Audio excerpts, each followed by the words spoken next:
देखो टॉपिक मैंने बोर्ड पे लिख दिया है। आज जो हम पढ़ने जा रहे हैं that is the force between parallel currents. इसका मतलब क्या है? सपोज दो पैरेलल लॉन्ग स्ट्रेट वायर्स हैं, एक मैंने ब्लैक कलर से दिखाई है और दूसरी मैं ब्लू से दिखा रहा हूं।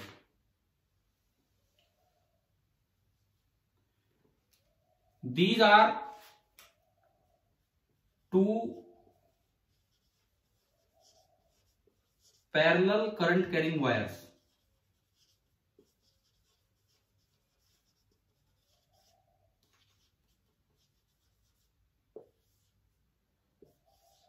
These are two parallel current carrying wires. Vacuum में रखी हुई है। अभी कोई मीडियम वाला चक्कर ही नहीं है इस चैप्टर में। मीडियम वगैरह अगले चैप्टर में आएंगे, मैग्नेटिक मटेरियल्स में जान जाएंगे।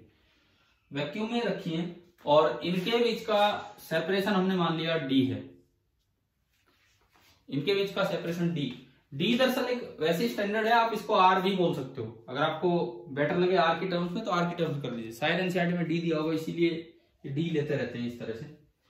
हमें इन दोनों के बीच में मैग्नेटिक इंटरेक्शन देखना है कि एक की वजह से दूसरे पे कितना मैग्नेटिक फोर्स लगेगा और किधर लगेगा। तो चलो स्टार्ट करते हैं। दोनों करंट कैरिंग वायर है। सपोज कीजिए इसमें करंट फ्लो कर रहा है I1 और इसमें करंट फ्लो कर रहा है I2। अगर दोनों में सेम डायरेक्शन में जाए तो उन्हें पैरेलल करंट बोल देते हैं। दोनों में अपोजिट डायरेक्शन में जाए तो अक्सर उन्हें एंटी पैरेलल करंट बोल दिया जाता है। ये वर्डिंग्स यूज की जाती है, parallel current and anti parallel currents. Book में अगर ये डिस्टेंस डी दिया हो तो मैं आर यूज करके चल रहा हूं इस डिस्टेंस को, ठीक है। अब देखो मुझे एक वायर की वजह से दूसरी वायर पे फोर्स निकालना है, तो आप किसी एक वायर को सोर्स वायर मान लो।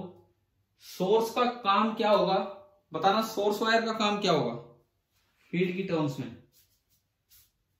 सोर्स वायर का काम होगा मैग्नेटिक फील्ड जनरेट करना, फिर उस मैग्नेटिक फील्ड का काम होगा करंट कैरिंग वायर पे फोर्स लगाना। ये है।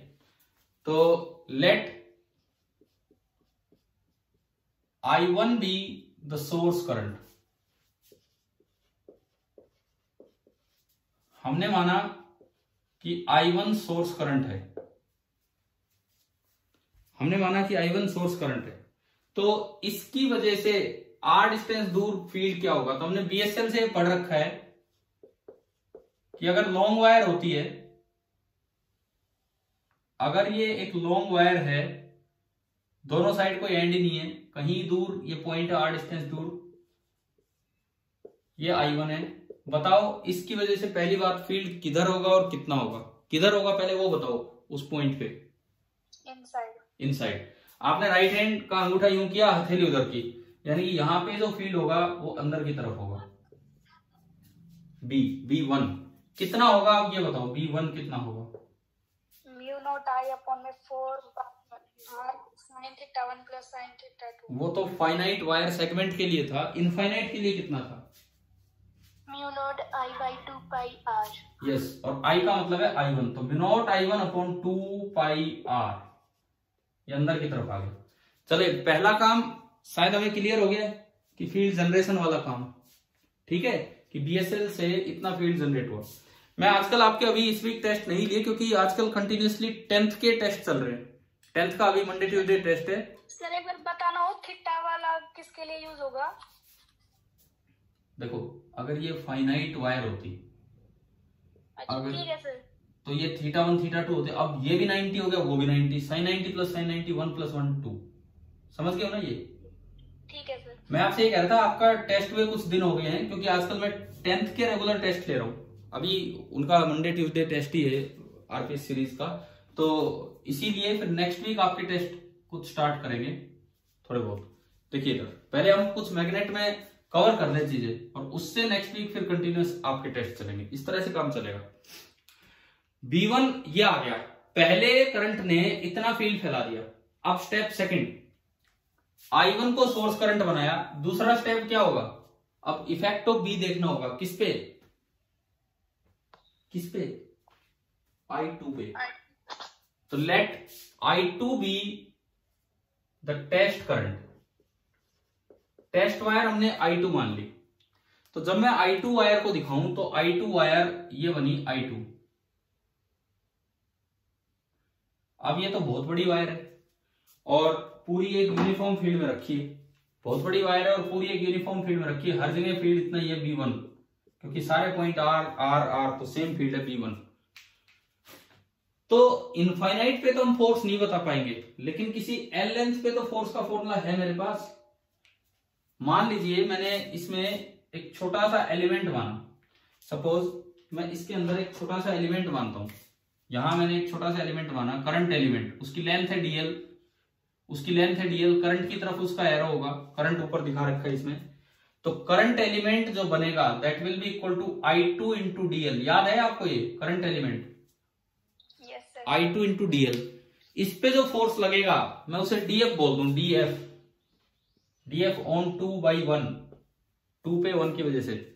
तो क्या फॉर्मूला था करंट एलिमेंट पे फोर्स का? पहली बात, क्या μ0/4 आएगा कि नहीं आएगा इस फॉर्मूले में? फोर्स का जब फॉर्मूला लिखते हैं यहाँ कांस्टेंट नहीं आएगा, बिल्कुल नहीं आएगा। मैंने आपको एक दिन क्लियर किया था, जब फील्ड का फॉर्मूला लिखते हैं तो उनमें कांस्टेंट आते हैं। फोर्स का जब फॉर्मूला लिखते हैं तो जैसे Q into E electric force होता है, ऐसे ideal into B magnetic force होता है, बताया था ना एक दिन। तो जो df इस पे आएगा that will B I2 dl vector cross B1 vector. कोई कांस्टेंट बाहर मत लगा देना। आ गया समझ में df का फॉर्मूला? हमें बताओ, ध्यान है क्या df का? ये फॉर्मूला बताया था आइडियल क्रॉस B, पीछे जब इफेक्ट वाला। ये टॉपिक दरअसल क्या है, दो चीजों को मिक्स कर रहा है। हमने फील्ड का इफेक्ट फर्स्ट पार्ट में पढ़ा और फील्ड जनरेशन सेकंड पार्ट में, और इसमें दोनों टॉपिक्स मिक्स हो रहे हैं। ये हो क्या रहा है, आप I2 dl क्रॉस B1 की डायरेक्शन बताओ किधर आ रही है, लेफ्ट की राइट? बोलो, यहां देख के बताओ। यहां I2 dl क्रॉस B1 की डायरेक्शन लेफ्ट आएगी कि राइट आएगी? अरे क्या हो गया, बोल ही नहीं रहे। I2 dl ऊपर है, B अंदर है, तो I2 dl क्रॉस B बताओ किधर आएगी, left side right side? Left side. हाँ, I2 dl क्रॉस B। ये देखो, आप 2-3 मिनट क्यों खराब मत करवाओ, मैं पूछता हूं आप तुरंत बताया करो।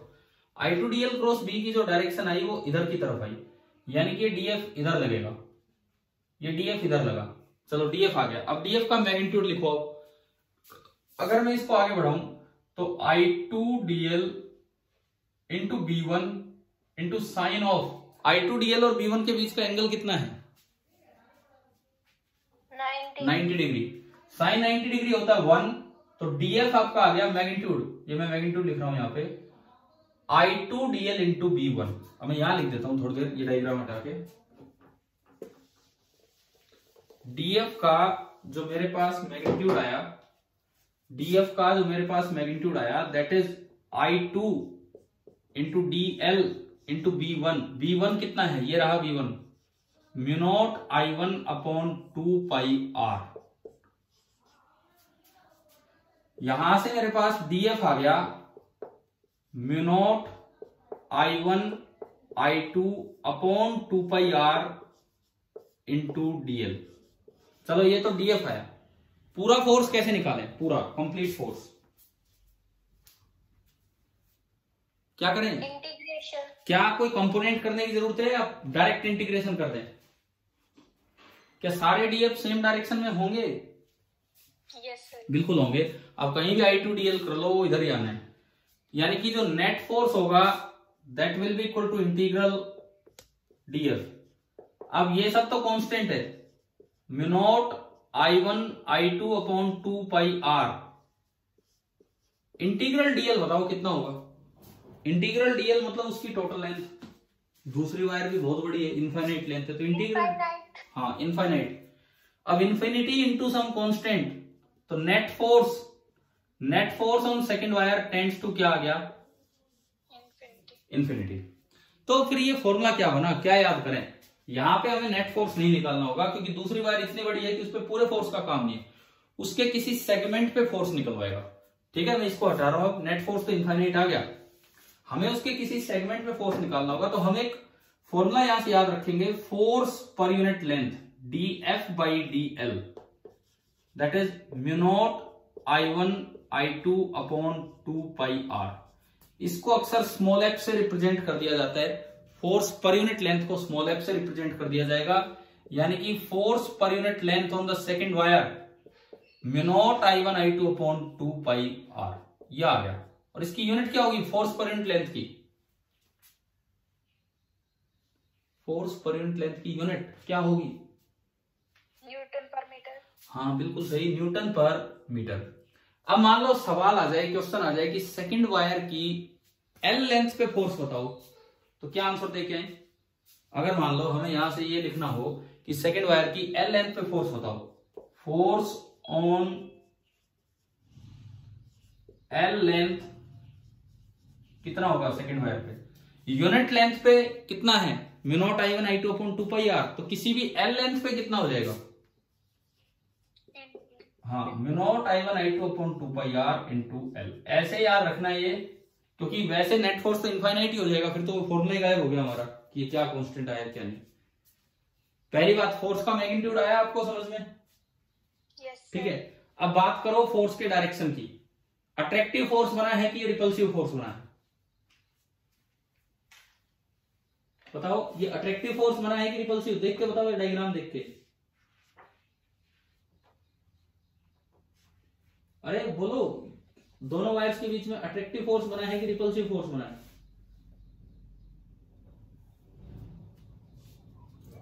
क्या हो गया? इसको देख के बताओ ना। I1 I2 को अट्रैक्ट कर रहे हैं कि रिपेल कर रहे हैं? ये रिपेल है, ये इस तरफ, ये अपनी तरफ फोर्स लगा रहे, क्या ये रिपल्सन है? अभी क्लियर है कि नहीं सभी को? बताओ, अट्रैक्शन है कि रिपल्सन है? देख के बता दो इसे बस लास्ट। अट्रैक्शन। यानी कि एक रिजल्ट हमें मिला कि अगर दोनों वायर्स में सेम डायरेक्शन में करंट जा रहा हो तो अट्रैक्शन होगा, और अगर एक वायर इनफाइनाइट लॉन्ग है और दूसरे की एल लेंथ पे फोर्स निकालना है तो ये होगा। और फोर्स पर यूनिट लेंथ का ये फॉर्मूला है।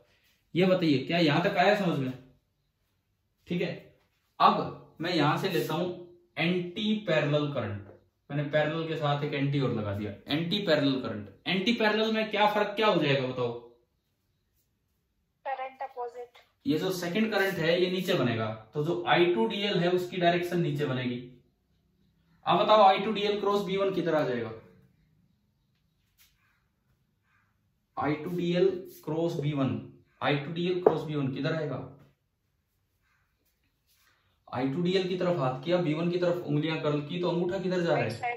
बाहर की तरफ। यानी कि बस एक चेंज आना है, फॉर्मूले सारे सेम होंगे, एक चेंज आना है, अट्रैक्शन की जगह क्या हो जाएगा? रिपल्सन। एंड फोर्स के फॉर्मूले पर यूनिट लेंथ का फॉर्मूला यही रहेगा, mu naught I1 I2 upon 2 pi R. अब आप एक बार एक काम करो, अपनी एनसीईआरटी बुक पेज नंबर 154 निकालिए। NCERT book page number 154।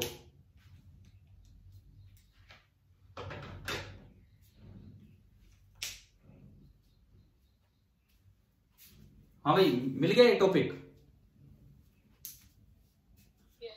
NCERT book page number 154 पे देखो, क्या ये टॉपिक दिख गया आपको? Force between two parallel currents and आगे लिखा है द एम्पियर। आज दिख गया ना ये टॉपिक? अब एम्पियर के ब्रैकेट में लिख दो बिफोर 2019। एक चेंज हुआ है इसीलिए मैं लिखवा रहा हूं बिफोर 2019। और ये एम्पियर का ए स्मॉल कर लो, क्योंकि हम उस आदमी को डिफाइन नहीं कर रहे, हम यूनिट को डिफाइन कर रहे हैं। और यूनिट जब भी किसी साइंटिस्ट के नाम पे होती है और पूरी लिखी जाती है तो हमेशा किस तरह स्टार्ट होती है? स्मॉल लेटर से। तो आप थोड़ी सी करेक्शन कर दीजिए उसमें, द एम्पियर का ए स्मॉल कर दीजिए। ये जो कन्वेंशन है एसआई की उसके अकॉर्डिंग। एंड ये डेफिनेशन ऑफ एम्पियर की चेंज हो चुकी है। क्या मैंने पिछली साल आपको नई डेफिनेशन दी थी किसी सीपीपी में? तो मैं आज दोबारा बताऊंगा एम्पियर की पुरानी डेफिनेशन क्या है और नहीं क्या है। दोनों हमें आनी चाहिए, बिफोर 2019 एंड 2019 से बदल के क्या ही वो दोनों चीजें हम पढ़ेंगे। अच्छा, ये देखो, इन दोनों वायर्स, दो डायग्राम दिखा रखा है, दोनों वायर्स के बीच का सेपरेशन इन्होंने आर ना लेके क्या दिया है, वहां पे डी लिख रखा है, क्या बताना? हमने डी इसलिए नहीं लिया, फिर वो डीएफ डीएल में भी डी आएगा, कहीं डी कट जाएंगे बिना मतलब, तो इसलिए डी की बजाय आर ले लिया। बोर्ड एग्जाम में जब ये क्वेश्चन आते हैं तो अक्सर डी यूज कर लेते हैं, तो आप उससे कंफ्यूज नहीं होंगे, तो कुछ भी हो। अच्छा, उसके बाद अगले पेज पे ऊपर देखो, सबसे ऊपर पेज नंबर 155 पे एफ एल लेंथ पे फोर्स क्या आया, क्या इस तरह का आया है, mu naught I1 I2 upon 2 पाई डी इंटू उसकी लेंथ, मिल गया, ठीक है। इसके बाद सवाल आता है क्या ये न्यूटन्स थर्ड लॉ सेटिस्फाई कर रहे हैं, तो इन्होंने ये लिखा है कि FBA is negative of FAB, bold कर रखा है, बोल्ड का मतलब है उस पे वेक्टर साइन है। अब चाहे तो खुद वेक्टर साइन लगा सकते हैं, अब चाहे तो खुद लगा सकते हैं, उन्होंने बोल्ड करके दे दिया है, लगा लो आप अपनी बुक पे, खुद लगा दो माइनस FAB, यानी कि अगर एक पे फोर्स अट्रैक्टिव है तो दूसरे पे कैसा होगा, अरे कैसे हो जाएगा रिपल्सिव, मतलब पूरे पता नहीं कौन से हम भजन थोड़ी सुना रहे हैं, इधर सुनो, हम एक धुन में चलते रहते, बोले ये बोल रहा है तो अब ये बोलना है। जब दो वायर हैं, एक पे फोर्स इधर है तो भाई न्यूटन थर्ड लॉ दूसरे पे फोर्स इधर होगा, तो क्या दोनों पे अट्रैक्टिव है कि नहीं, फिर ऐसे ऐसे क्यों पीछे पीछे एकदम से भाई अब अट्रैक्टिव बाद रिपल्सिव होना है। अगर एक पे फोर्स अट्रैक्टिव है तो दूसरे पे भी अट्रैक्टिव होगा, यानी कि दोनों की डायरेक्शन अपोजिट होगी, मैग्नीट्यूड सेम हो गया, यानी कि ये न्यूटन थर्ड लॉ को सेटिस्फाई कर रहे हैं।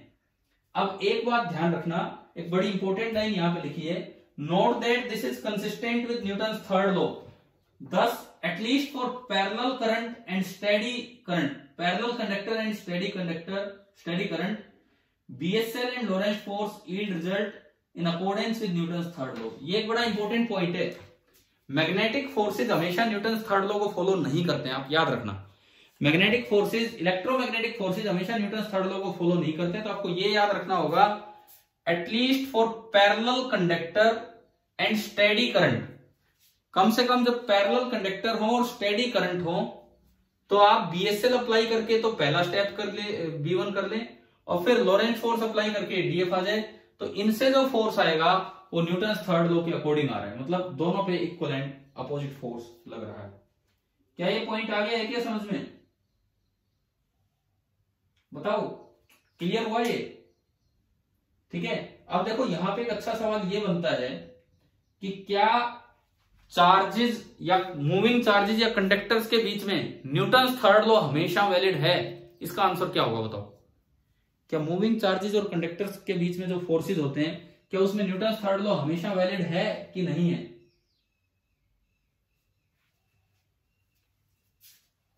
अरे जवाब दो यार, मैंने अभी बताया वो चीज मैं पूछ रहा हूं, क्या मूविंग चार्जेस और कंडक्टर्स के बीच में जो फोर्स होते हैं क्या उनमें न्यूटन थर्ड लॉ हमेशा वैलिड है, नहीं है, आंसर है नो। कम से कम हम इतना कह सकते हैं कि अगर पैरेलल कंडक्टर हो और स्टेडी करंट हो तो उसमें आप BSL और लॉरेंट फोर्स लगा के जो फोर्स निकालेंगे उसमें न्यूटन थर्ड लॉ वैलिड है। अब इसकी डिटेल में हम नहीं जाएंगे क्योंकि नीचे इन्होंने स्टार मार्क करके नीचे लिखा भी है कि न्यूटन थर्ड लॉ कब वैलिड होता है। न्यूटन थर्ड लॉ के लिए जरूरी है कि मोमेंटम कंजर्वेशन हो। अगर आप फील्ड का भी मोमेंटम ले लें, फील्ड को भी एक मैटर की तरह ले और उसका मोमेंटम ले तो न्यूटन थर्ड लॉ वैलिड होगा। तो इतनी बातें हमें नहीं जानने की जरूरत है, जो पॉइंट है उस पर आप आइए कि जरूरी नहीं कि मूविंग चार्जेस या पैरेलल कंडक्टर्स के बीच में जो इलेक्ट्रोमैग्नेटिक फोर्स है एक दूसरे पे न्यूटन थर्ड लॉ वैलिड हो दो कंडक्टर्स के बीच में, लेकिन इस केस में न्यूटन थर्ड लॉ वैलिड है। चलिए ये पॉइंट क्लियर ना। देखो एक एक लाइन आपको एक एक क्वेश्चन देके जा रही है, चाहे ऑब्जेक्टिव बना दो उससे चाहे सब्जेक्टिव। थोड़ा और आगे चलो, एक इटैलिक सी लाइन दी है, एक अलग सा करके दिखा रखा है इन्होंने, क्या लिखा है बताओ उसमें, बीच में एक लाइन अलग सी बना रखी है, क्या लिखा है कोई भी बच्चा पढ़ के बताए।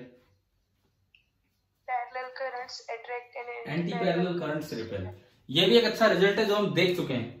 बताओ अभी दिखाया था जब एंटी पैरेलल करंट लिए तो फोर्स कैसा आ गया, रिपल्सिव, और जब पैरेलल करंट लिए तो फोर्स आपका आ गया था अट्रैक्टिव। उसके बाद थोड़ा और आगे गए तो इन्होंने ये एक्सप्रेशन निकाल रखा है फोर्स पर यूनिट लेंथ, जिसको ये स्मॉल एफ से रिप्रेजेंट करता है। देखिए स्मॉल एफ क्या लिखा है, mu not IA upon 2 pi D. क्या यहां से समझ में आया स्मॉल एफ का ये एक्सप्रेशन फोर्स पर यूनिट लेंथ का, ठीक है। उसके आगे आती है एम्पियर की ओल्ड डेफिनेशन। अब मैं आपको एम्पियर की दोनों डेफिनेशन देता हूं, बिफोर 2019 एंड फ्रॉम 2019।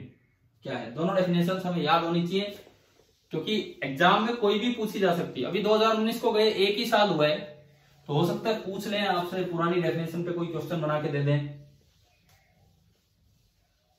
सबसे पहले ओल्ड डेफिनेशन। अब जब कभी ये एनसीईआरटी बुक दोबारा लिखी जाएंगी तो ये डेफिनेशन शायद यहां से हटा दी जाए, और जहां नई डेफिनेशन की जो जगह होगी, नई डेफिनेशन की जो जगह होगी वो है इलेक्ट्रोस्टैटिक्स, वहां ये डाल दी जाएगी। पहले मैग्नेटोस्टैटिक्स से करंट डिफाइन होता था, अब मैं आपको दोनों डेफिनेशन बता रहा हूं। न्यू डेफिनेशन ऑफ 1 एम्पियर, कहीं भी अगर बुक में ए कैपिटल से स्टार्ट करके एम्पियर लिखा है तो उसे ठीक कर देना, ए स्मॉल से स्टार्ट होगा जब आप पूरी यूनिट का नाम दे रहे हैं ना। बाद में तो इन्होंने सही लिखा है, ये हेडिंग में बस थोड़ा गड़बड़ कर दिया। देखिए सुनिए, पुरानी डेफिनेशन ये कहती है कि आप 2 पैरेलल करंट कैरिंग वायर्स लीजिए, तो straight long parallel current carrying wires इस तरह की, दोनों के बीच का सेपरेशन ले लेना है 1 मीटर, मीडियम ले लेना है वैक्यूम, और दोनों में सेम करंट फ्लो करवाना है। मान लो मैंने पैरेलल डायरेक्शन मतलब एक ही डायरेक्शन में फ्लो करवा दिया, I एंड I। तो अब अगर आप इतना करंट सेट कर दो कि एक वायर दूसरे वायर की यूनिट लेंथ पे, वो 1 मीटर लेंथ पे 2 × 10⁻⁷ न्यूटन फोर्स लगा दे। मान लो ये मैंने कहा कि ये इसकी 1 मीटर लेंथ है, 1 मीटर लेंथ पे जो फोर्स लगा है दूसरी वायर की वजह से, दैट इज 2 × 10⁻⁷ न्यूटन। यानी कि जो स्मॉल एफ है दैट इज 2 × 10⁻⁷ न्यूटन पर मीटर। अगर ऐसा है तो जो करंट फ्लो कर रहा है दोनों वायर्स में that is 1 ampere. This was the old definition of 1 ampere. Till 2019 ampere को ऐसे डिफाइन किया जाता था, और यूजिंग मैग्नेटिक फोर्सेज एम्पियर को डिफाइन किया जाता था। हाँ भाई बताओ, ये डेफिनेशन मैं अभी समझाऊंगा ये आया कैसे। पहली बात, ये डेफिनेशन आ रही है समझ में कि 2 वायर ली पैरेलली, 1 मीटर दूर ली और वैक्यूम में ली, और एक दूसरे पे अगर इतना फोर्स लगा रही है यूनिट लेंथ पे, तो दोनों में जो करंट है दैट इज 1 एम्पियर। आया कहां से, ये देखिए, स्मॉल एफ का फॉर्मूला आपने लगाया, म्यू0 I1 I2, I1 I2 I square हो गया, दोनों सेम है, अपॉन 2πr, r आपका 1 हो गया, म्यू0 I1 I2 upon 2πr, r आपका हो गया 1। यहां से I स्क्वायर, देखिए I स्क्वायर कितना आया, 2π × f अपॉन म्यू0। चलिए वैल्यूज पुट करते हैं, 2π × f, f कितना दिया है हमने डेफिनेशन में, 2 × 10⁻⁷, और नीचे बनेगा 4π × 10⁻⁷। क्या ये पूरा पूरा कैंसिल हो गया, यानी कि I square is equal to 1, it means I is equal to 1, और SI में चल रहे तो 1 एम्पियर। बताएं क्या पुरानी डेफिनेशन समझ में आ गई आपको 1 एम्पियर की? ठीक है, अब एक बार अपनी बुक में ध्यान दो, ये यहां से हम पढ़ते हैं, ये the above expression is used to define the ampere which is one of the 7 SI base units. अब क्या थी एम्पियर की definition, the ampere is the value of that steady current which when maintained in, पढ़ रहे हो आप वो line जहां मैं पढ़ रहा हूं, बुक में देख रहे हो ना? ठीक है, यहीं पढ़िए, the ampere is the value of that steady current which when maintained in each of the 2 very long straight parallel conductors of negligible cross section, मतलब पतली वायर्स हैं, and placed 1 meter apart in vacuum would produce on each of these conductors a force equal to 2 × 10⁻⁷ newtons per meter of length। आ गया समझ में क्या है? ठीक है, ये डेफिनेशन चली 1946 से लेके 2019 तक। इस डेफिनेशन का इतिहास ये रहा, अब इसको बदल दिया गया है। 1946 से लेके 2019 तक ये डेफिनेशन चली है। क्या बताओ, क्या ये पुरानी डेफिनेशन आपको समझ में आ गई है, 1 एम्पियर की पुरानी डेफिनेशन? Yes sir. ठीक है, अब देखो 1 एम्पियर की नई डेफिनेशन क्या है वो सुनिए। हमने आपको कभी ये बताया भी था +1 क्लास में, लेकिन अभी मैं दोबारा से बताता हूं। अब जो अच्छी डेफिनेशन है, अब क्या किया SI ने, कई डेफिनेशंस को चेंज कर दिया और फिजिकल कांस्टेंट की टर्म्स में बना दिया। SI ने बहुत सी डेफिनेशंस को चेंज करके फिजिकल कांस्टेंट की टर्म्स में ये डेफिनेशन ला दी हैं। कैसे कि जैसे पहले मास की डेफिनेशन हुआ करती थी, आपको याद है मास की डेफिनेशन कैसे थी, किलोग्राम की। बोले पेरिस चले जाओ, फ्रांस चले जाओ, बोले वहां एक प्लेटिनियम इरिडियम का एक अलॉय का सिलेंडर रखा हुआ है, उस सिलेंडर का जो मास है वो 1 किलोग्राम है। तो यार ये बहुत ही अजीब सी डेफिनेशन थी क्या उसको डिफाइन करने के लिए हम फ्रांस जाते रहे? ये क्या डेफिनेशन हुई? कोई सिलेंडर रखा है, उसमें तो कुछ भी बदलाव हो सकता है समय के साथ, ऐसे भी। तो अब बताओ, अब मास को कैसे डिफाइन किया जाता है? कौन सा कांस्टेंट यूज करके मास को डिफाइन किया जाता है? आपको याद रखना चाहिए, मैंने प्लस 1 के टेस्ट में, आपके नहीं तो शायद इस साल वाले में पूछा भी था, मास की अब नई डेफिनेशन दी जाती है using Planck's constant. Planck's constant सुना है, जिसको एच से डिनोट करते हैं? हाँ, तो मास की नई डेफिनेशन देखो, जो एसआई की 7 यूनिट्स हैं, सेकंड, पहली यूनिट सेकंड को डिफाइन किया जाता है सीसीएम 133 एटॉमिक क्लॉक से। क्या पढ़ा है प्लस 1 में? भाई मैंने आपको शायद ये चैप्टर नहीं करवाया था, मेरे इधर आने से पहले आप लोग ये कर चुके थे। तो अभी बताओ, क्या ये पढ़ा है? कि ये कम से कम ये बातें याद होनी चाहिए। सेकंड को डिफाइन किया जाता है सीसीएम एटॉमिक क्लॉक से, सीसीएम 133 एटम से। मीटर को डिफाइन किया जाता है using another constant, speed of light in vacuum.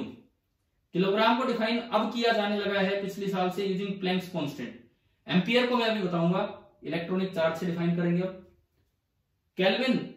Kelvin एक यूनिट हुआ करती थी, उसको अब डिफाइन करने लग गए हैं बोल्ट्जमैन कांस्टेंट से। पुरानी जो डेफिनेशन थी वो ट्रिपल पॉइंट ऑफ वाटर से डिफाइन करते थे, अब बोल्ट्जमैन कांस्टेंट से। मोल, पहले मोल को अलग तरीके से डिफाइन किया जाता था, अब केवल उसे पहले उसको कार्बन 12 के एटम्स के रूप में डिफाइन किया जाता था, है ना? याद किया होगा आपने केमिस्ट्री में भी कभी। 1 मोल पता है ना आपको कि 1/12 of mass of carbon 12 atom में कितने एटम्स हैं, वही बोलते थे हम 1 मोल। अब चेंज कर दिया, अब बोले 1 मोल ऐसे डिफाइन करते हैं जैसे 1 दर्जन हो, 1 दर्जन में 12, तो 1 मोल में 6.022 into 10⁻23, बोले ये जहां भी होगा 1 मोल। ऐसी एक यूनिट थी केंडला। तो ये जो यूनिट्स हैं, कम से कम हमें एक एक पॉइंट याद होना चाहिए कि किस तरह से डिफाइन किया गया। अभी मैं एम्पियर को बताता हूं कि भाई 1 एम्पियर जो SI unit of electric current है, इसको कैसे डिफाइन किया गया। सबसे पहले इन्होंने क्या किया, इन्होंने वैल्यू फिक्स कर दी, न्यूमेरिकल वैल्यू ऑफ, इन्होंने एक वैल्यू फिक्स कर दी। अब फिजिकल कांस्टेंट की टर्म्स में चेंज हो चुका है सारा कुछ। Numerical value of electronic charge, जिसको सिंबल दिया जाता है E। इन्होंने सबसे पहले क्या किया, एक न्यूमेरिकल वैल्यू फिक्स की इलेक्ट्रॉनिक चार्ज की, जिसको सिंबल दिया जाता है E। बताओ E कितना होता है? E कितना होता है? E की वैल्यू बोलिए। 1.6। बस अब अगर आप डेफिनेशन देंगे तो आपको ढंग से बताना पड़ेगा, खाली 1.6 नहीं, आपको ढंग से बताना पड़ेगा। 1.6, इसके आगे बोलो कुछ, एक दो तो बताओ आप, फिर मैं लिखता हूं। 1.6 के आगे कहां तक है? ना जी ना, आप तो मास की तरफ चले गए। हम चार्ज की बात कर रहे हैं, आप मास की तरफ जा रहे हैं। 60, 21, 766, 34, 10 की पावर -19 कूलम। एसआई ने जो ई की वैल्यू अब फिक्स कर दी है वो ये है। हम तो ठीक है, न्यूमेरिकल में तो 1.6 into 10⁻⁻90, जैसे यार मीटर को डिफाइन करने में स्पीड ऑफ लाइट का यूज होता है, आप लिखने में तो यूं लिख देते हैं 3 into 10⁸ मीटर पर सेकंड, जबकि एसआई ने क्या फिक्स कर रखा उसे, 299792458 मीटर पर सेकंड। तो यार कुछ तो याद करना चाहिए, पता नहीं सवाल कहां से बन के आ जाए, किस तरह से, केवल डेफिनेशंस पे बन के आ जाए। तो न्यूमेरिकल वैल्यू ऑफ चार्ज को, इलेक्ट्रॉनिक चार्ज को, एक इलेक्ट्रॉन के चार्ज पे इतना डिफाइन कर रखा है 1.60, ये मैंने बोर्ड पे लिखा है, आप इसको याद भी करें। 1.602176634 into 10⁻⁻19 कूलम। यहां से इन्होंने कूलम निकाल लिया। कूलम कैसे निकाला भाई, एक इलेक्ट्रॉन पे चार्ज इतना है, तो एक कूलम का मतलब हुआ इलेक्ट्रॉन पे चार्ज और उसका कितना हिस्सा, 1.602176634 into 10⁻⁻19, इसको बोल दिया 1 कूलम। और एक एम्पियर को अब कैसे डिफाइन किया गया, 1 एम्पियर इज 1 कूलम अपॉन 1 सेकेंड। 1 कूलम तो बोले इलेक्ट्रॉन के चार्ज से डिफाइन कर दिया, and 1 second caesium atomic clock से डिफाइन कर दिया, सीसीएम 133 से। तो यहां से नई डेफिनेशन आती है एम्पियर की। भाई ये तो केवल आपको याद करना है। अब बताओ, बल्कि अब वाली डेफिनेशन आसान है। एक 10th क्लास के बच्चा जब एनसीईआरटी पढ़ता है तो 10th में यही लिखा होता है कि भाई करंट चार्ज से डिफाइन होता है, एंड करंट होता है कूलम अपॉन सेकंड। लेकिन यहां पे जाके फिर मैग्नेटिज्म और इन सब पे आ जाते थे। अब एक आसान डेफिनेशन आ गई कि चार्ज को फिक्स कर दिया और वहां से फिर 1 एम्पियर को फिक्स किया। आप बताएं क्या ये नई डेफिनेशन याद हो जाएगी हमें? हाँ भाई, कर लोगे याद? ये देखो, ये याद होना है 60 21 766 34, ये पूरा है। बाकी तो आपको याद है ही, किसी तरह हिंदी इंग्लिश में जैसे बोल के कर लेना। तो ये आपकी नई डेफिनेशन है इलेक्ट्रिक करंट की। अच्छा, अब इसके बाद अगर मान लो जैसे इस पे किस तरह से क्वेश्चंस की तरफ अगर मैं जाऊं, ये तो है 1946 से 2019 तक की, एंड दिस इज 2019 से आगे तक जो भी चल रही है। मैं पहले तो ग्राफिकल चीजों की तरफ चलता हूं, इस पे कैसे ग्राफिकल सवाल आ सकते हैं, सबसे पहले मैं उन पे चलता हूं, फिर न्यूमेरिकल्स पे चलेंगे। मान लीजिए यूं दिया जाए कि दो पैरेलल करंट कैरिंग वायर्स और उनके बीच का फोर्स पर यूनिट लेंथ हम जानते ही हो, दिया नहीं होगा क्वेश्चन में, I1 I2 अपॉन 2 पाई, और मैं डी ले लेता हूं, हमने प्रूव तो आर से कर लिया, मैं डी की टर्म्स में चल रहा हूं।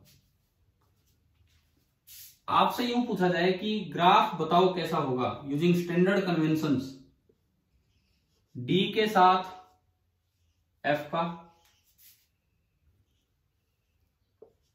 डी के साथ एफ का, अगर I1 I2 एक पॉजिटिव कांस्टेंट है, पहला वेरिएशन ग्राफ का ये, दूसरा ये पॉजिटिव कांस्टेंट है, दूसरा देखिए अगेन वही, डी तो नेगेटिव हो नहीं सकता, डी तो डिस्टेंस है, हाँ ये ऊपर नीचे हो सकता है, अगेन डी के साथ एफ का, अगर I1 I2 एक नेगेटिव कांस्टेंट है, और तीसरा I1 I2 के साथ एफ का, अगर डी एक कांस्टेंट है, डी तो पॉजिटिव ही रहेगा, डी तो नेगेटिव होगा नहीं, वो तो डिस्टेंस है। देखो ये क्वेश्चंस बन के आ सकते हैं ऑब्जेक्टिव में, कैसे भी ऑप्शन देते हैं। मैं तो आपको 3 सवाल करवा रहा हूं, 3 सवाल 3 ग्राफ, जैसे ये क्वेश्चन आ जाए उसमें नीचे 4 ग्राफ दिए हो, ये आ जाए उसमें 4 ग्राफ, तो ऐसे क्वेश्चंस आ सकते हैं। फिर न्यूमेरिकल वैल्यूज वाले पे चलेंगे। ये दो पैरेलल करंट कैरिंग वायर्स के बीच के ही ग्राफ बनवा रहा है आपसे। चलिए पहला एक बार स्टार्ट तो करवाएं आप, कैसा बनेगा। I1 I2 अगर कांस्टेंट है तो म्यू नॉट अपॉन 2 पाई तो वैसे ही कांस्टेंट होता है, I1 I2 भी कांस्टेंट है, तो एफ डी पे कैसे डिपेंड कर रहा है यहां पे, इनवर्सली, और यहां पे सेकंड में बोलो इनवर्सली। फिर दोनों में डिफरेंस क्या बनेगा, ग्राफ में क्या फर्क आएगा, सेकंड वाले में नेगेटिव। इनवर्सली का ग्राफ तो ऐसा होता है, अब इनमें से एक ग्राफ ऊपर आएगा एक नीचे आएगा, कौन सा ऊपर आएगा कौन सा नीचे, फर्स्ट सेकंड यूं बताओ। सेकंड वाला नीचे, सेकंड नीचे। हाँ भाई, और कोई बच्चा कुछ बोलना चाहता हो, नीचे कैसे, ऐसे कि कैसे,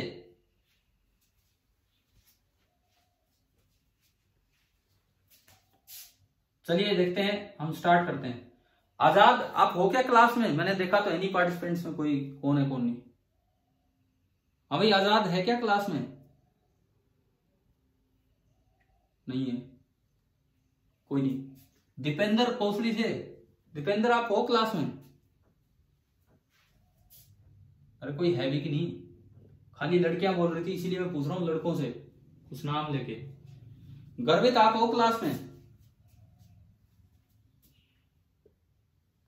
कहां गए सारे, कहां गए, देखिए तो इधर सुने। अरे कोई भी लड़का है क्या क्लास में,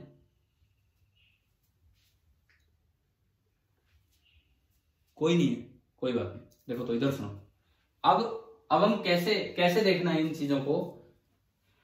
पहली बात, I1 I2 एक पॉजिटिव कांस्टेंट है, ये पॉजिटिव होने का मतलब है, ये पॉजिटिव होने का मतलब है कि या तो दोनों पॉजिटिव होंगे, either both I1 and I2 are positive, या फिर दोनों I1 एंड I2 नेगेटिव होंगे, तभी तो प्रोडक्ट कांस्टेंट पॉजिटिव आएगा। भाई प्रोडक्ट पॉजिटिव कब होगा I1 I2 का, जब या तो दोनों पॉजिटिव हो या फिर दोनों नेगेटिव हो। क्या ये बात समझ में आ रही है यहां तक, बोलिए, अब तो कोई भी जवाब दो यार, जवाब दो एटलीस्ट। क्या ये हमें समझ में आ रहा है कि I1 इंटू I2 पॉजिटिव का मतलब है प्रोडक्ट पॉजिटिव तभी होगा जब या तो दोनों पॉजिटिव हो या दोनों नेगेटिव हो। ठीक है, उसके बाद देखें, उसके बाद दोनों पॉजिटिव या दोनों नेगेटिव का मतलब क्या है? दोनों पॉजिटिव या दोनों नेगेटिव का मतलब क्या है? देखिए, एक डायरेक्शन को आप पॉजिटिव मान लो तो करंट ऊपर जा रहा है, दूसरे में भी ऊपर जा रहा है तो दोनों पॉजिटिव, करंट नीचे आ रहा है दूसरे में भी नीचे आ रहा है तो दोनों नेगेटिव। तो यूं बताओ, ये केस हो चाहे ये केस हो, ये पैरेलल करंट है कि एंटी पैरेलल करंट है? पैरेलल। पैरेलल करंट अट्रैक्ट करते हैं कि रिपेल करते हैं? अट्रैक्ट। तो इसमें ये श्योर हो गया कि फोर्स कैसा होगा? अट्रैक्टिव। फोर्स आपका होगा अट्रैक्टिव। अट्रैक्टिव फोर्स को बाय कन्वेंशन नेगेटिव साइन दिया जाता है और रिपल्सिव फोर्स को बाय कन्वेंशन पॉजिटिव साइन दिया जाता है। तो अट्रैक्टिव फोर्स का मतलब है कि फोर्स आपको नेगेटिव दिखाना है और रिपल्सिव होता तो पॉजिटिव। तो अब बताओ ये ग्राफ ऊपर बनेगा कि नीचे बनेगा? नीचे। तो ये जो ग्राफ हमने गलती से ऊपर बना दिया ये यहां बनना था। अब उधर चलो, I1 इंटू I2। अच्छा, ये ऐसा ही क्यों बना? ऐसा इसलिए बना कि बाकी सब कांस्टेंट हो गया तो F इनवर्सली प्रोपोर्शनल है D के, तो जैसे जैसे D बढ़ेगा F का मैग्नीट्यूड कम होगा। ये इसकी शेप बनी। अब देखो, स्टैंडर्ड कन्वेंशंस के अकॉर्डिंग एक ऑप्शन वो मिलता और एक ये मिलता, सही होता, ज्यादातर बच्चे वो टिक कर जाते। ऐसा ही काम इसमें हो जाएगा। I1 इंटू I2 नेगेटिव, इसका मतलब है कि एक तो पॉजिटिव होगा एंड एक नेगेटिव होगा, मतलब एक करंट ऊपर जा रहा होगा एक नीचे आ रहा होगा। तो पैरेलल करंट हुए कि एंटी पैरेलल? और एंटी पैरेलल करंट कैसा फोर्स लगाते हैं? और बाय कन्वेंशन रिपल्सिव फोर्स को कैसा साइन दिया जाता है? पॉजिटिव। तो ये ग्राफ नीचे ना बन के ऊपर जाएगा और वो सब कांस्टेंट होने की वजह से F inversely proportional to D है तो ये हाइपरबोलिक टाइप ग्राफ बन जाएगा और ये आपका ग्राफ ऐसा है। बताओ, दोनों ग्राफ पहले तो क्लियर है कि नहीं सभी को? ठीक है यार, ये लड़के कहां चले जाते हैं? मैं इतनी बार पूछता रहा, जवाब ही नहीं दे रहे थे एक बार भी। इधर आओ, दोबारा तीसरे पे चलते हैं हम। इसमें क्या कांस्टेंट कर दिया आपने? I1 I2 की D कांस्टेंट कर दिया तो F ये सारा कांस्टेंट, तो यानी कि F is directly proportional to I1 I2। जब F directly proportional to I1 I2 है तो ग्राफ कैसा बनेगा? स्ट्रेट, बिल्कुल स्ट्रेट लाइन बनेगा। तो आपने ये स्ट्रेट लाइन बना दी। अब बात फिर से आती है, ये वाली स्ट्रेट लाइन बनेगी कि ये वाली स्ट्रेट लाइन बनेगी? अब फिर आपको स्टैंडर्ड साइन कन्वेंशंस का ध्यान रखना होगा। कैसे? देखो, इधर आगे गए तो I1 I2 पॉजिटिव है। I1 I2 पॉजिटिव का मतलब क्या था? सेम डायरेक्शन की अपोजिट डायरेक्शन? मतलब पैरेलल की anti parallel? Parallel. Parallel current attract करते हैं कि रिपेल करते हैं? अट्रैक्टिव फोर्स नेगेटिव दिखाया जाएगा कि पॉजिटिव? यानी कि जब I1 I2 पॉजिटिव है तो फोर्स कैसा दिखाना चाहिए हमें? नेगेटिव। फिर इधर आओ, I1 I2 नेगेटिव ले लिया। I1 I2 नेगेटिव का मतलब पैरेलल करंट की एंटी पैरेलल करंट? और एंटी पैरेलल करंट क्या करते हैं? Attraction repulsion? रिपल्सन। और रिपल्सिव फोर्स कैसा दिखाया जाता है ग्राफ में? पॉजिटिव की नेगेटिव? पॉजिटिव। यानी कि यहां इधर जाएगा तो कौन सी लाइन है? ग्रीन वाली लाइन सही है कि ब्लैक वाली लाइन? आ गया समझ में? देखो, तीनों में मिस्टेक हो जाती है अगर आप इतना ध्यान से नहीं देखते तो। जब ये वाला क्वेश्चन आएगा तो एक ऑप्शन ये होगा तो एक ऊपर वाला भी होगा। ज्यादातर बच्चे ऊपर वाला टिक कर जाते हैं। ये क्वेश्चन आएगा एक ऊपर होगा एक नीचे, ज्यादातर बच्चे नीचे वाला टिक कर आएंगे। इसमें जब चार ऑप्शन आएंगे, एक ये वाली लाइन होगी तो एक ये भी आएगी और ज्यादातर वो वाला कर देते हैं, वो डायरेक्टली प्रोपोर्शनल है वो। तो अब आगे से ये गलतियां नहीं होगी ना। ये ग्राफिकल क्वेश्चंस, जो ग्राफिकल ऑब्जेक्टिव क्वेश्चंस बनते हैं उनमें बोर्ड में आए तो ऑप्शंस नहीं आएंगे। मतलब वैसे तो आजकल तो ऑप्शन वाले भी आने लग गए, सीधा पूछ सकते हैं ग्राफ बनाओ, और बाकी नीट वगैरह में इस तरह से ऑप्शन लेके पूछ लेगा। तो आगे से एक बात याद रखना, अट्रैक्टिव फोर्स का साइन नेगेटिव होता है और रिपल्सिव फोर्स का साइन आपका होता है पॉजिटिव। चलो भाई, ये ग्राफिकल बात आई समझ में, फोर्स बिटवीन पैरेलल करंट्स में। अब मैं थोड़ा न्यूमेरिकल वैल्यूज के साथ क्वेश्चंस पे चलता हूं। इसी टॉपिक पे न्यूमेरिकल वैल्यूज के साथ हम क्वेश्चन ले रहे हैं इसी टॉपिक के ऊपर। देखो सपोज कीजिए, सबसे पहला सवाल, आपको दो वायर दे दी, एक में करंट ऊपर जा रहा है और एक में करंट नीचे जा रहा है, लॉन्ग वायर है। तो वायर दे दी, एक में करंट ऊपर जा रहा है, एक में नीचे जा रहा है, और दोनों में 10-10 एम्पियर का जा रहा है। इसमें भी 10 एम्पियर, इसमें भी 10 एम्पियर। इन दोनों के बीच का सेपरेशन जैसे 5 सेंटीमीटर है, सपोज ये है 5 सेंटीमीटर। आपसे पहला सवाल पूछ लिया जाए कि दोनों वायर्स के मिड पॉइंट पे फील्ड कितना होगा। मिड पॉइंट पे फील्ड कितना होगा in terms of micro tesla. ये अगर मैं पॉइंट बी बोलूं, B at P is N micro tesla, तो एन क्या होगा? इंटीजर टाइप क्वेश्चन बना के दिया है, एन क्या होगा? क्या अभी जो टॉपिक पढ़ा उसका यूज होगा इसमें? क्या दोनों वायर्स के बीच में फोर्स पूछा है? भाई ये बताओ, ये पैरेलल करंट है कि एंटी पैरेलल है? Anti parallel. तो फोर्स कैसा होगा? Attractive, repulsive? रिपल्सिव। तो क्यों? वो तो पूछा ही नहीं हमने, वो तो कहीं बताने ही नहीं, ना इसका इस पे फोर्स पूछा ना इसका इस पे, तो वहां तक हमें नहीं जाना है। ऐसा नहीं कि दो पैरेलल करंट दिखते ही बेटे, मतलब सॉरी, दो पैरेलल करंट दिखते ही आप सीधा लगा दो कि ये अट्रैक्टिव, रिपल्सिव। इसमें ऐसा कुछ है ही नहीं। इसमें तो खाली ये पूछ रहा है कि पी पॉइंट पे फील्ड बताओ, पी पॉइंट पे फील्ड कितना होगा। तो क्या करना होगा बताइए, क्या करना होगा? एक की वजह से फील्ड लिखो, दूसरे की वजह से फील्ड लिखो, और दोनों का वेक्टर सम कर दो। अब ये बताओ, पी पॉइंट पे दोनों का फील्ड सेम डायरेक्शन में होगा कि अपोजिट डायरेक्शन में?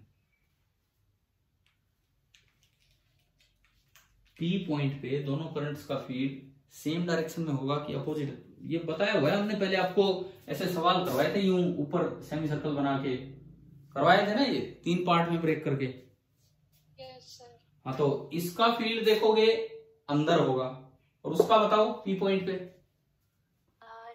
बाहर नहीं होगा। फिर देखो उस दिन भी दिखाया था ये, उस दिन भी आपको दिखाया था बाहर होगा अंदर होगा।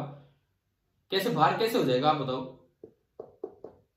भाई इसमें अंगूठा ऊपर किया तो पी की तरफ अंदर, इसमें यूं, समझ गए हो? अक्सर हमारे दिमाग में रहता है कि इधर अपोजिट डायरेक्शन है तो अपोजिट डायरेक्शन का फील्ड होगा, जबकि फील्ड सेम है। अब आगे से याद कर लो, अगर पी पॉइंट के दोनों वायर एक साइड होती तो अपोजिट डायरेक्शन होने पे फील्ड अपोजिट होता।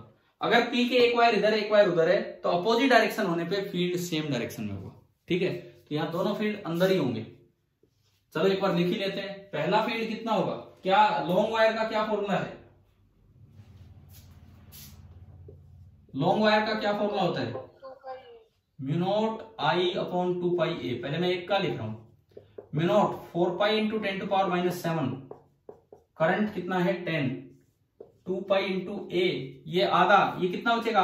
ए कितना होगा इस वायर के लिए? 2.5 सेंटीमीटर, 10 टू पावर -2। मुझे माइक्रो में लेके चलना है, तो पाई से पाई गया, 2 से 2 गया। ठीक है, इसके बाद ये ऊपर 20 हो गया, 20 नीचे है 25, ये 0 ऊपर ही ले गए हम, और ये 10 की पावर -5 है ना भाई, यही आ रहा होगा। 25 8 पे गए ना, तो ये आया 8 into 10 to power -5 tesla. Micro में करना है तो कितना हो गया ये बताओ? माइक्रो में कितना हो गया? माइक्रो में कितना होगा ये नंबर? मैं इसको लिख सकता हूं 80 इंटू 10⁻⁻6 टेस्ला, यानी कि 80 माइक्रो टेस्ला। तो बताएं एन का आंसर क्या होगा इस क्वेश्चन में? एन कितना होगा बोलिए? 80। भाई हमने गलती करने का पूरा ठेका ले रखा है। देखो एन कितना होगा दोबारा बताओ, क्योंकि जब ऑप्शन बनाएगा कोई इस सवाल में तो एक ऑप्शन तो पक्का 80 बनाएगा, और 80 देखते हैं हम, टिक कर आएंगे। बताओ एन कितना होगा? नहीं सर, 160। हाँ, क्योंकि इतना फील्ड तो एक का है, उतना ही दूसरे का होगा, तो जो टोटल फील्ड होगा बी एट पी वो 2 टाइम्स होगा, यानी कि 160 माइक्रो टेस्ला। इन गलतियों से बचो भाई। सवाल हो गया, जो बच्चा यहां तक कर गया वो सवाल तो कर ही गया, लेकिन बस वो थोड़ा सा दिमाग लगाना भूल गया जल्दबाजी में या कैसे भी करके, और ये -1 नंबर मिल जाता है वहां पे। चलो ये आया समझ में यहां तक। अब अगर इसी में पूछा हो, यहां फील्ड ना पूछ के ये पूछ ले कि force on 1 metre length of second wire, force on 1 metre length of second wire, पहली बात अट्रैक्टिव होगा कि रिपल्सिव होगा? रिपल्सिव। और अब अगर मैं F लिखूं तो F का फॉर्मूला जो हमने आज डेराइव किया, mu naught I1 I2 upon 2 pi D into L, ये कैपिटल F हो गया, capital F। Mu naught 4 pi into 10 to power minus 7, I1 I2 10 into 10 100 upon 2 pi into D, D है 5 centimetre, तो 5 गुना 10 की पावर माइनस 2, और मैंने कहा इसकी 1 मीटर लेंथ पे बताओ तो इंटू 1, पाई से पाई गया, 2 से 2 गया, ठीक है, 10 to raise to power minus 7, ये आपका आया 2/5 इंटू 10 की पावर 4 10 की पावर माइनस 3 न्यूटन, यानी कि 2/5 मिली न्यूटन, 2/5 मिली न्यूटन। हाँ जी बताओ, क्या ये सवाल समझ में आ गया कि force between two long parallel wire कैसे निकालना है? क्लियर है यहां तक? ठीक है। अब इसके बाद देखो, ये जरूरी नहीं 1 मीटर पे पूछे, हो सकता है पूछ ले उसकी 10 सेंटीमीटर लेंथ पे फोर्स कितना होगा, तो 10 सेंटीमीटर लेंथ पे कितना फोर्स होगा कैसे बताएं हम? क्या चेंज होगा? अगर 10 सेंटीमीटर लेंथ पे पूछा होता तो चेंज ही क्या होता है? एक छोटा सा चेंज होता, यहां 1 मीटर की जगह 10 सेंटीमीटर आता है, यानी कि 1/10। चलो भाई, ये वाला टॉपिक हुआ क्या, क्लियर हुआ यहां तक? ठीक है। एक आखिरी सवाल लेते हैं आज की क्लास का, लास्ट क्वेश्चन, और फिर आप मैं कह रहा हूं HCV के उन 2 चैप्टर्स के मैं ज्यादा नहीं दे रहा यार आपको काम, ऑब्जेक्टिव तो पूरे करो। हालांकि ACL हमारा बचा है, बट सोलेनॉइड हम करवा चुके हैं, एक टोरॉइड एक एप्लीकेशन बचेगी, तो कोई बात नहीं, कहीं जरूरत पड़े तो छोड़ देंगे, नहीं तो आपको करेंगे ट्राई। ACL मंडे को स्टार्ट करेंगे, एम्पियर सर्किट लो। अभी हम BSL पे ही क्लासेस लेते गए, तो जिससे थोड़ा ठीक हो BSL ये वाला काम। मान लो आपको 2 लॉन्ग पैरेलल स्ट्रेट वायर्स दी हैं, एक यहां जा रही है बोर्ड के अंदर, ये पॉइंट है A, और एक ये है point B। 2 parallel straight wires आपको दी हैं, किस तरह से दी हैं? These are perpendicular to the plane of the paper, दोनों के बीच की दूरी दे दी 2 मीटर, दोनों के बीच की जो डिस्टेंस है दैट इज 2 मीटर, इस तरह का दिया गया है। और जो वायर है उसमें करंट दे दिया 9.6 ampere directed into the plane of the paper. ये जो I1 है दैट इज 9.6 एम्पियर अंदर की तरफ जा रहा है, इस वायर में जो करंट जा रहा है वो अंदर की तरफ जा रहा है। अब एक और पॉइंट लिया हमने, देखो ये क्वेश्चन सब मिक्स ले रहे हैं हम, BSL का भी यूज करवा रहे हैं और आपस का फोर्स भी पूछ रहे हैं, फील्ड भी कहीं पूछ रहे होंगे और आपस का फोर्स भी पूछ रहे होंगे। अच्छा, उसके बाद सुनो, जो मैग्नेटिक फील्ड है किसी भी पॉइंट पे, एक पॉइंट ले लिया P पॉइंट ले लिया, यहां कोई साइड में कहीं कोई पॉइंट दिया गया है P, इसके बारे में कुछ नहीं दिया यहां वायर किधर है, कि मतलब अंदर करंट जा रहा है कि बाहर करंट जा रहा है। अब ये एक फील्ड पॉइंट है P, ये कोई भी एक फील्ड पॉइंट है P, आपको ये दिया गया है कि जो P पॉइंट है वो 10/11 मीटर पे है फ्रॉम द वायर B। ये जो लेंथ है दिस इज 10/11 मीटर, ठीक है। यहां एक वायर है, यहां उसके पैरेलल दूसरी वायर है, और ये एक फील्ड पॉइंट है। क्वेश्चन में दिया गया है कि B at P is 0, question में ये दिया गया है कि B at P is 0, तो आपको बताना है कि फोर्स पर unit length on wire B कितना होगा। ये मेरा सवाल है कि इफ, क्वेश्चन ये है if B at P is 0, यहां कोई वायर नहीं है, वायर यहां है और यहां है, पैरेलल है, और इसमें करंट अंदर जा रहा है, इसका पता नहीं हमें। if B at P is 0, then find force per unit length on wire B। Question आया क्या समझ में, क्या दिया गया है? या रिपीट करूं एक बार?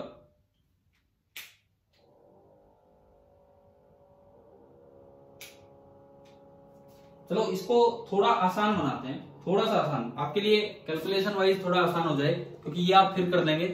अभी इसमें तो ज्योमेट्री लगानी पड़ती। सपोज इसके बाद उस पर चलेंगे। ये लेंथ दे दी 10/11 मीटर और ये पॉइंट है P। अब कहे कि P एट P0 है, साइड में भी हो जाएगा लेकिन उसमें थोड़ा ज्योमेट्रिकली ज्यादा जाएगा। अब कहे P पॉइंट पे B0 है, तो फोर्स पर unit length on wire B attractive होगा, रिपल्सिव होगा, कितना होगा और क्या होगा, ये आपको बताना है।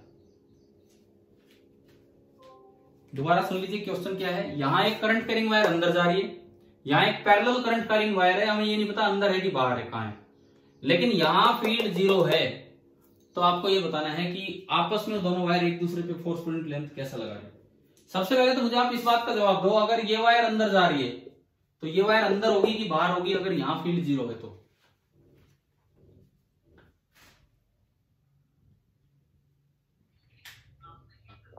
बोलो बोलो भाई, जवाब दो।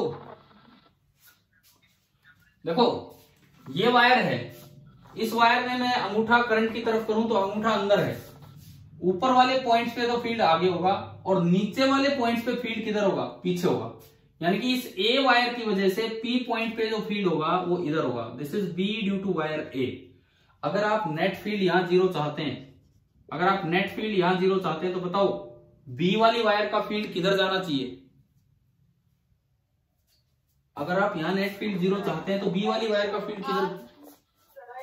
हाँ, राइट साइड में। बी ड्यू टू बी इधर जाना चाहिए। अगर बी ड्यू टू बी इधर चाहते हो तो बताओ बी वायर में करंट कैसे जाए, अंदर जाए कि बाहर आए? दोनों करके देखते हैं। अगर करंट अंदर होगा, अंगूठा करंट की तरफ, हथेली पॉइंट की तरफ, तो उसका भी फील्ड इधर ही हो जाता। लेकिन अगर करंट बाहर होगा और आप हथेली पॉइंट की तरफ करते हैं तो अब देखो किस साइड फील्ड आ रहा है उसका, इधर। तो क्या आपको डायरेक्शन देखनी आ गई है? डायरेक्शन देखनी आ गई है क्या? यहां पे हमें ये पता लगा कि यहां जो करंट है वो बाहर आ रहा है, पहली बात तो ये। हाँ भाई, इतना आया समझ में? ठीक है, I1 दे रखा है, I2 नहीं दे रखा।